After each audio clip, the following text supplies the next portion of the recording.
Welcome back to Beyond the Scale, True Healing.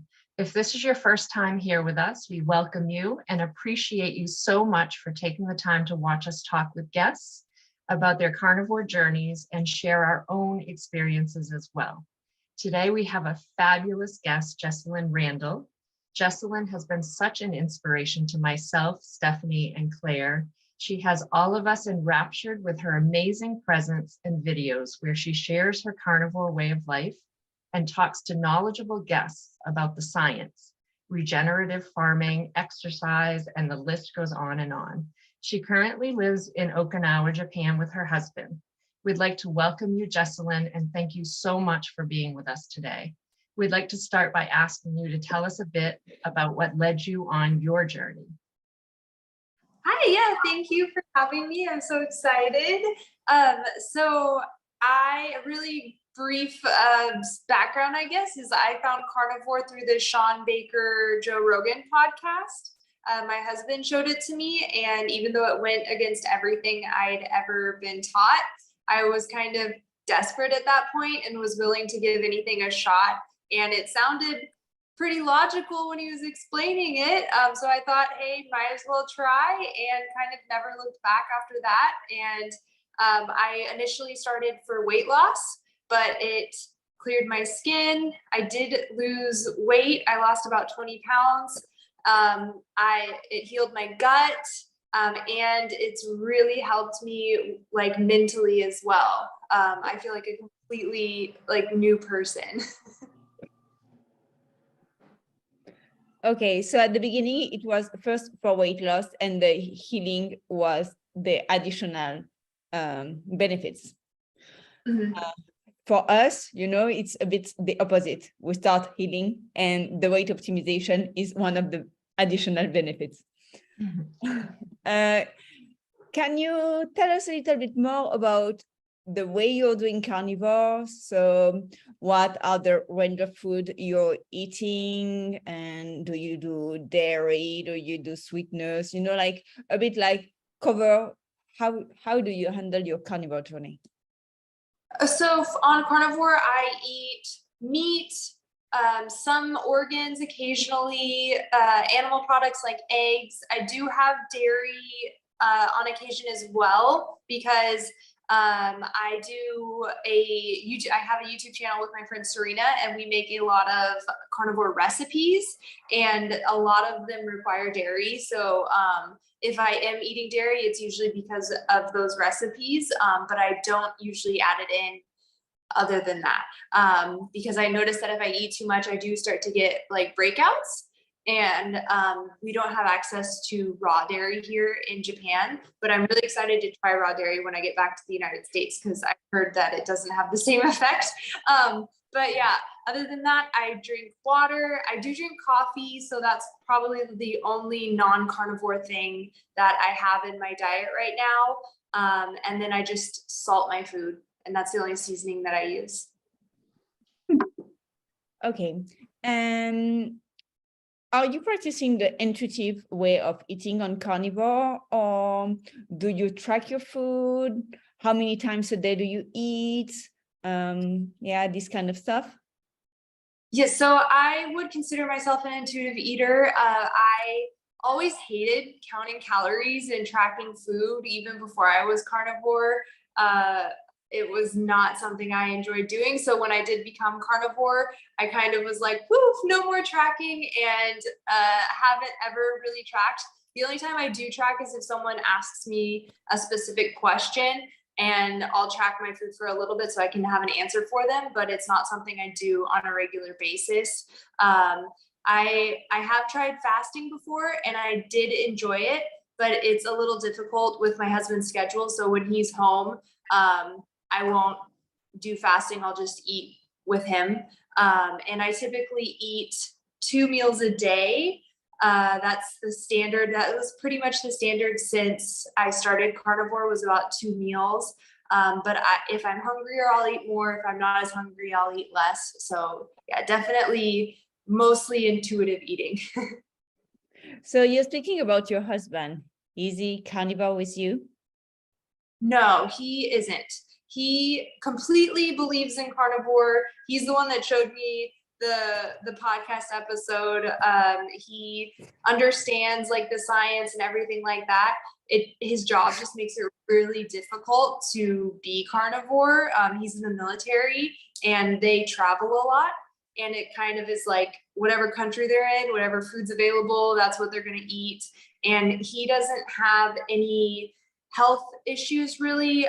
He doesn't have any allergies or anything like that. So he hasn't had that like motivation to go full carnivore, because he can eat like carbs and sweets and he doesn't get any sort of like physical reaction.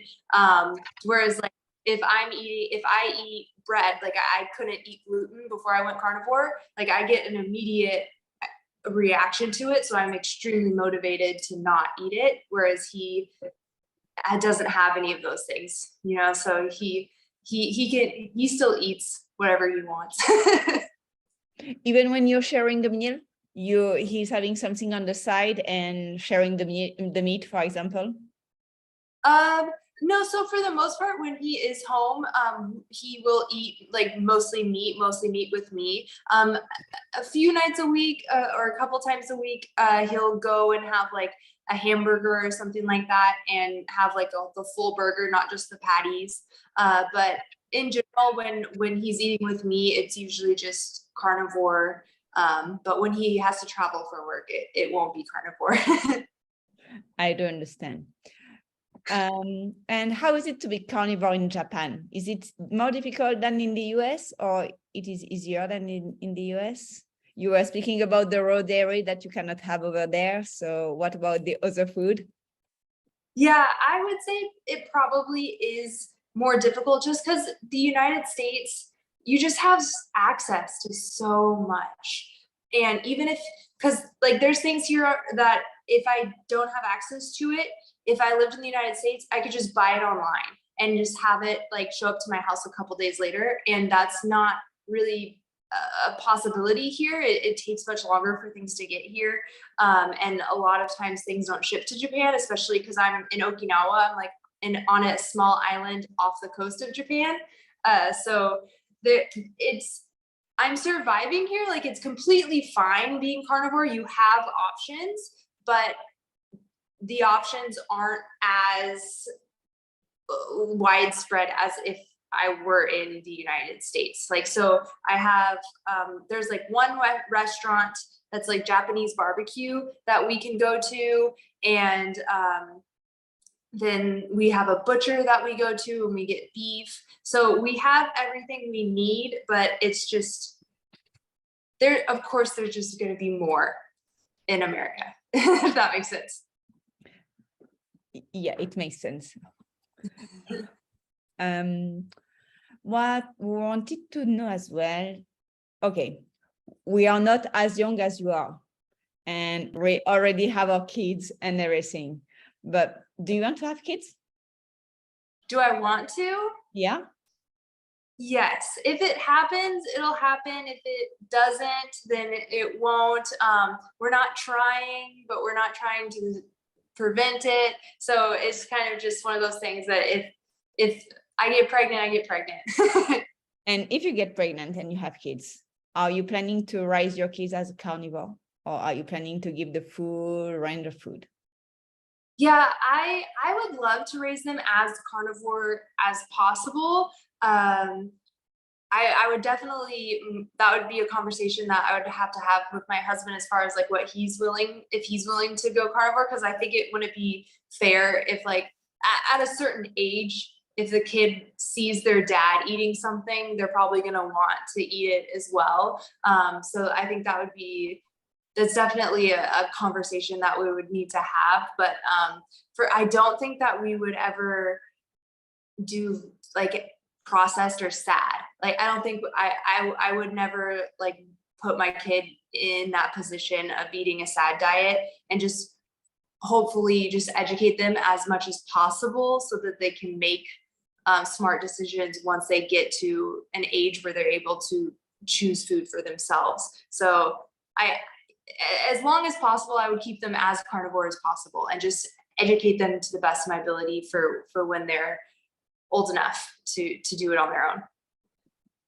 Yeah, I really can relate to this. Is for me, I'm trying to educate my son to be meat-based whenever I can. But yeah, because I was not carnivore when he was born, it's more difficult to reach this point. But if I knew before, Yeah. Would you be super strict with the carnivore lifestyle if you had another kid? No, if I had another kid, no, I won't be super strict. But at the beginning, okay, I breastfed my son, and I would breastfeed if I would have had another kid, which I'm not going to. I would have breastfed him as well, and then introduce the other food as meat first, and then. I'm really happy with my son now being able to moderate his carbs and even his junk, because he can have junk if he wants to, because I don't want him to be frustrated. But most of the time is starting eating the meat, and at the end, a little piece of fruit, and sometimes a bit of junk. But because he's not frustrating with other kids eating the junk food and him not being able to do it, he will never binge on junk. So he's always prioritizing the meat. And I love this. And I think that the kids, they have the instinct that what they have to eat. And he's enjoying so much the meat. And before I switched to carnivore, his breakfast was a typical French breakfast with croissant and stuff like this. And now no way he can have something else than bacon and eggs. Oh, cool. So, that's awesome. Yeah, I'm really sure that the kids are much smarter than we are, and they are not as addicted as the carbs as we are. Yeah. What about your relatives? So you've been eating quite a lot of stuff using the carnivore diet. And usually when we have issues, most of our relatives have issue as well. Do your parents or your brother and sister have had the same kind of issue as you had and decided to go with a meat-based diet? Yes. So my parents, they thought I was crazy at first. They never specifically said that or made me feel that way, but I knew that they thought I was crazy. But my dad actually was diagnosed diabetic, and his doctor put him on a ketogenic diet. And when his doctor told him to do keto, that's kind of like opened up his mind to like, oh, maybe Jessalyn's onto something. And they started listening to me more. And they both are kind of like ketovores now. They aren't full carnivores, but they definitely prioritize meat in their meals now instead of vegetables or carbs. And my dad reversed his diabetes. He lost, I think, like 30 pounds, something like that. He had gout, and my whole entire life he had gout. He doesn't have gout flare-ups anymore. My mom has lost, I think, about 20 pounds. She didn't really have any extreme health issues or anything like that. She just has gotten like the weight loss benefits from it.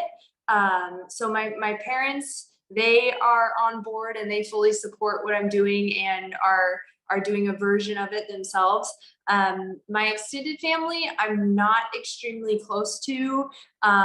So I don't think any of them have changed their diet or listened to what I have to say or anything like that. I do know that there are some people in my family that are overweight and probably could benefit significantly from the carnivore diet, because I also do have like mental illness type issues in my family. So I do think that they could benefit from carnivore, but none of them are really listening to me because we aren't extremely close. but my parents, I got my parents to come over. this is already a big part, having your parents on board. It's really great. And I wanted to ask you, we felt the importance of having a tribe.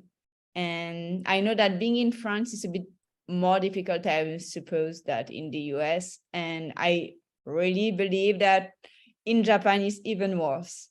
So how do you manage to live in the carnivore community by being so far away from the carnivore community? Yeah, I think just online has just made it so easy to connect with people and stay in touch with people, and doing things like this where we can chat and have a conversation. So I am really looking forward to being able to go back to the United States and see people in person and meet people and connect with people. But for now, I'm happy with being able to connect with people online. I could not imagine how difficult it would be without this online experience, you know, like because the community aspect is such a huge aspect to it, especially for people who are struggling with like addiction and things like that. Like you have to have like support and community to get through it, I feel like. And so I couldn't imagine if social media didn't exist and we were trying to all do carnivore. Yeah. I had another question related to your channel. So we can see in your channel that you're cooking a lot. For me, being carnivore, I don't cook anything. I just drop off everything in my air fryer and don't bother with cooking anymore. So you're cooking most of the time, or you're only cooking because you're having this channel and want to share the carnivore recipes? Are you more like simple meat or big carnivore plate? Yeah, so when I'm not cooking for the YouTube channel, it's definitely just frozen piece of steak in the air fryer or some sort of frozen meat in the air fryer. Super easy, super simple. But yeah, so when we do cook for the channel, it's more of like treat recipes. Like we do carnivore biscuits and gravy. That one's one of my favorites that we've done, or carnivore pizza. Things that are a little more intricate and take a little more time. Just for if you ever get bored and you want to try something new but still have it be carnivore, you have those options. But just on a regular basis, yeah, I'm just like throw some ground beef in a pan, put an egg on top. Super simple and nothing extravagant. Yeah, we can all relate on this, you know, super simple. And I already think, like, because we don't have to do a lot of grocery shopping and we don't have to do a lot of cooking, we become even lazy than before. It's the gateway to eating raw meat. You're just like, oh, I have to cook it. You're like, I'm just gonna eat the raw meat. Yeah, for me it's not a problem, you know, I can do this. Well, Jessalyn, thank you so much for talking with us today and sharing your story. This was so much fun. It was a great conversation. Maybe we could have you back again sometime. That was just really a nice conversation that we were having. We'll have all of Jessalyn's info linked below with all the ways that you can find her. She has a lot of great, really fun carnivore content between her Instagram and YouTube and Carnivore Revolution, her carnivore chats. So she's got a lot of content out there, and it's always fun to watch. Thank you to everyone watching. Thank you so much for your continued support of our channel. Please take a minute to like, share, comment, click subscribe, and turn on notifications. And don't forget, you can join us for live meetings and special guest speakers when you subscribe to Heart Carnivore on the Mighty Networks. It's just $10 a month. All of our links are listed below, and we'll see you real soon. Thanks. Bye. Bye-bye.